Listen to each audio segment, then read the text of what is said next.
Good afternoon, everybody. I'm going to be starting something new. I'm going to call it like my Florida fish species identification and general information. I'm going to tell you a bunch of different things. A lot of the each fish it's going to be demonstrated or talked about will have a description, a size, a food value, game qualities, tackle and baits, and fishing systems. And then it'll talk about the range. And also it'll tell you some other names of the fish. As you see at the top of the page, the fish is in some type of bold print. And then there's other names underneath it. Then you're going to see range and then habitat. So I picked these two particular fish because many novice fishermen do get these confused. So what I'm going to do first is just talk to you about the fish on the left, which is called the black drum. I'm just going to read it from a page here. And it says it's somewhat similar to the redfish in shape, but usually distinguishable by color and always by the fact that the drum has barbels or feelers on the underside of the lower jaw. So I call them like a beard. So there's little feelers there. So juvenile drum have black vertical stripes on dusky white sides, as do sheepshead. Only novices will be confused, however, because the drum lack the prominent sheep-like teeth that give the sheep's head its name. The stripes fade with age, and adult drum are usually blackish above and white below, although some develop a decidedly bronze hue. All right, so that's kind of like that. They're talking about this color here. So briefly, you can see there's basically four vertical dark lines, but they fade as they get towards the center of the body and towards the lower of the body. On the sheep's head, they're going to be darker and more pronounced, and there's usually like 5 or 6 striping. So you see 1, 2, 3, 4, 5, and 6. So that's one particular thing you can learn the difference between these two fish. The sheep's head does not have the barb or the beard, and its head is like football shaped. And like I told you earlier when I was reading the information, this fish is shaped more like a red drum. All right, so now I'm going to move on talking about the size of the black drum. Drum over 100 pounds have been caught, and specimens weighing 30 to 50 pounds are not rare in many areas.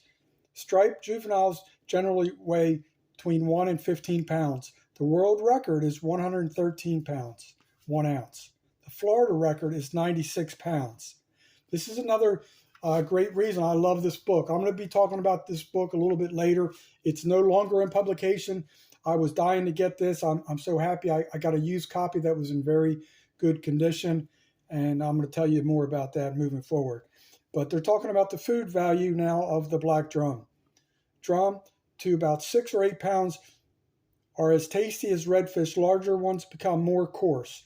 So they're little, I know they can be a little more, they're calling it coarse, I call it dense. And as they get larger, they tend to get some worms too. All right. The game qualities for this black drum.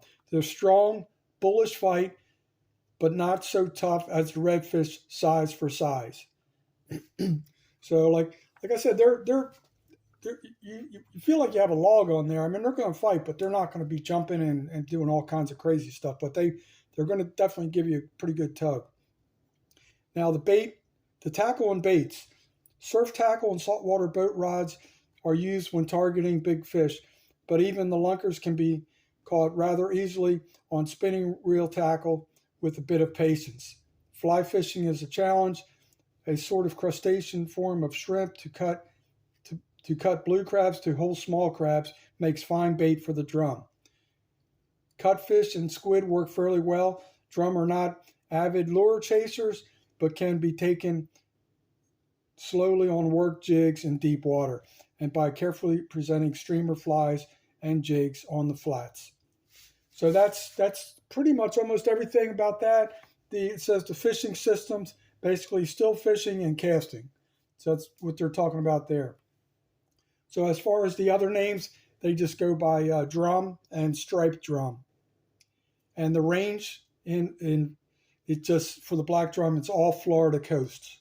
So basically anywhere in Florida you can catch this fish.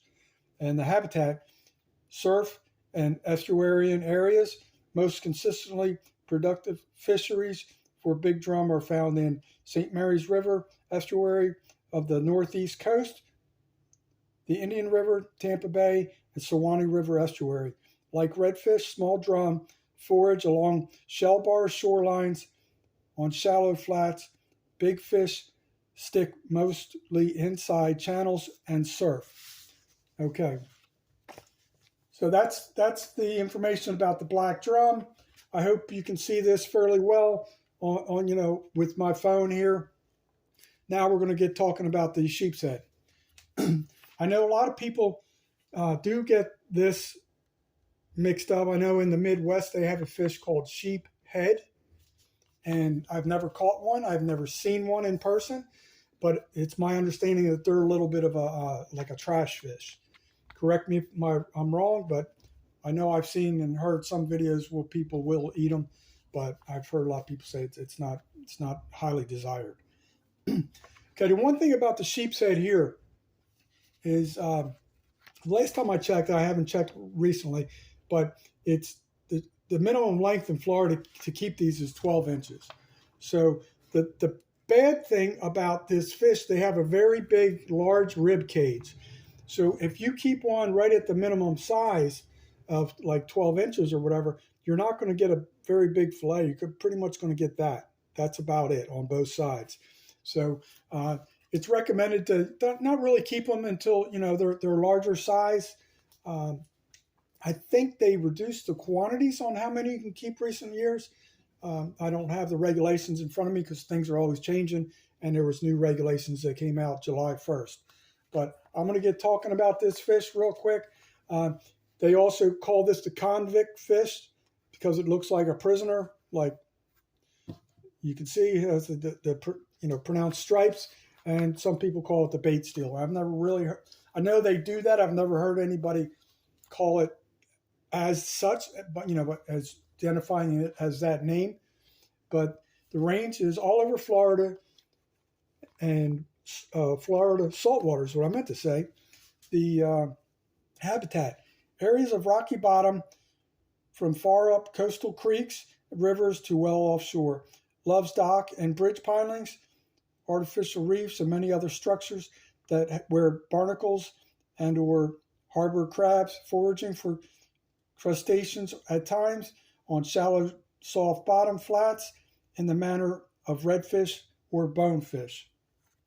So I will tell you that these like they feed on tons of crustaceans. You were talking shrimp, barnacles, clams, any type of shellfish. They're gonna.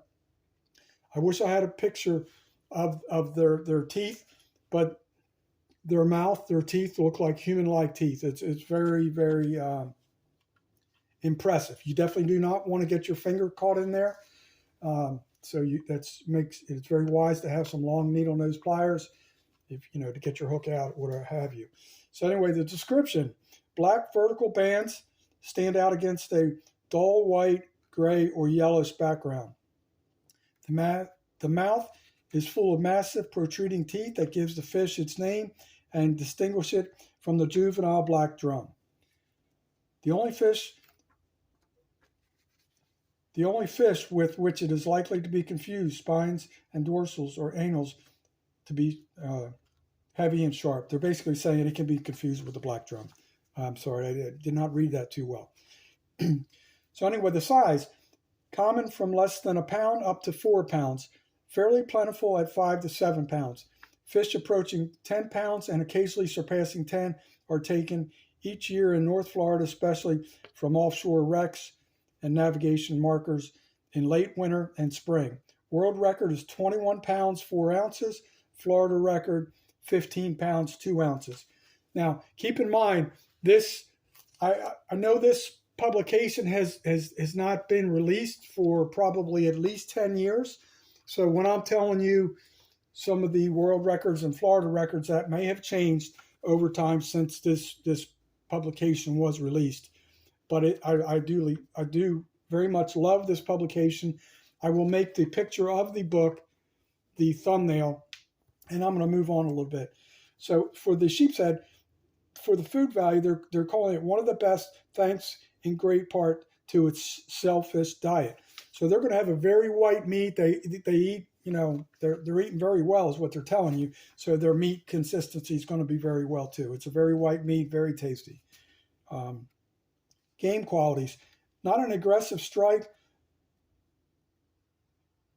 very tough on light tackle, pulls hard and uses the flat shape to advantage. And then they're talking about tackle and baits. Light spinning and bait casting tackles are tops for sport, but rod tip should not be too soft, as the tough and toothy mouths make it hard to set a hook. Best baits are fiddlers, other small crabs, cut pieces of blue crabs, live or fresh dead shrimp, threaded on the hook, pieces of oysters, clams. Sheepshead will readily hit slow-moving jigs tipped with these baits, and occasionally will take the bare jig. And the fishing system is still fishing. So I'm going to pretty much stop the video at this point. If you have any questions or, you want to look this up, the title of the book, which is going to be the thumbnail, is called Sport Fishing of Florida. And it's produced or written by a guy named Vic Dunaway. He has a lot of books. And this is through the Florida Sportsman series of books that they used to produce. I do not think that they still produce books for some reason. I don't know if everything's gone digital. I know they do. I think they still do like laminated sheets for fish identification. But you can see why I like this book so much. It gives you world records, food value, habitats. It's really good. So what I'm going to do, I enlarged the pages in the book. There's a little bit of a line here and a line here. I'm going to white that out, make better copies, and then I'm going to try and trim these down to 8 by 10 and put them in plaque formation. So I'm going to have a lot of these type identifications on my bait shop wall. So I'm going to start preparing now. And as I go through the process, I'm going to, educate you guys, a couple fish at a time. There's some other fish I want to show you and talk to you about that won't be today. But there's several types of fish that often look very similar that could get confused, could get you in trouble. But so that's pretty much it for today. And I hope you guys, enjoyed the video. I know I talk and a little stutter a little bit, but I hope that's educational to you.